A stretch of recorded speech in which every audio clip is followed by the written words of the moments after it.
नमस्कार, मैं हूं आपके साथ वैशाली और आप देख रहे हैं अनंत टीवी लाइव। आइए बढ़ते हैं खबरों की ओर। केंद्रीय गृह और सहकारिता मंत्री अमित शाह ने आज नासिक में आयोजित सहकार से समृद्धि सम्मेलन को संबोधित किया। इस दौरान अमित शाह ने बताया कि किसान बहुत लंबे समय से अलग सहकारिता मंत्रालय की मांग कर रहे थे।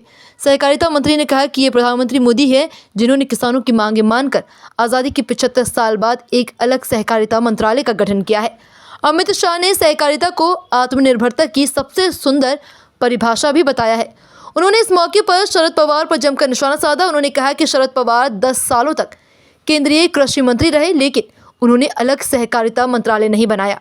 सहकारिता मंत्री ने प्रधानमंत्री नरेंद्र मोदी के कार्यकाल में किसानों के लिए उठाए गए कदमों के बारे में जानकारी दी। उन्होंने बताया कि प्रधानमंत्री ने किसानों के लिए इथेनॉल की योजना, पैक्स का कंप्यूटराइजेशन जैसे कई कार्य किए। इससे पहले केंद्रीय गृह मंत्री अमित शाह ने महाराष्ट्र के नासिक जिले के त्र्यंबकेश्वर मंदिर के दर्शन किए। राज्य के 1 दिवसीय दौरे पर आए शाह ने 12 ज्योतिर्लिंगों में से एक त्र्यंबकेश्वर मंदिर में पूजा अर्चना भी की है।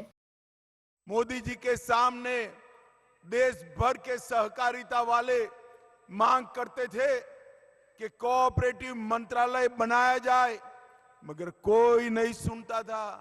मोदी जी ने आजादी के 75 साल के बाद एक सहकारिता मंत्रालय का गठन किया है जो देश भर के किसानों की आय को बढ़ाने वाला है। आत्मनिर्भरता की अगर सबसे सुंदर व्याख्या कोई है तो सहकारिता है।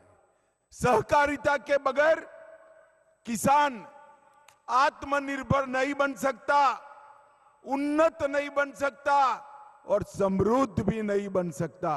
इसलिए मोदी जी ने सहकार से समृद्धि का नारा दिया है।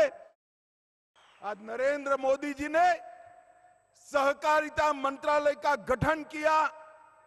चीनी मिलों के लिए इथेनॉल की योजना लाए, इनकम टैक्स का मसला हल किया, पैक्स का कंप्यूटराइजेशन किया, पैक्स के मॉडल बायलॉज आए और पैक्स को मल्टी डायमेंशनल गतिविधियों के साथ जोड़ने का काम नरेंद्र मोदी जी ने किया है।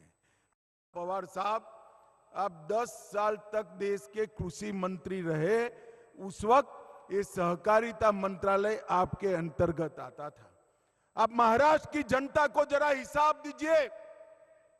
महाराष्ट्र के कोऑपरेटिव आंदोलन के लिए पवार साहब आपने क्या किया है? चीनी मिलों के लिए क्या किया है? पैक्स के लिए क्या किया है? किसान के लिए क्या किया है? कोऑपरेटिव के लिए क्या किया है?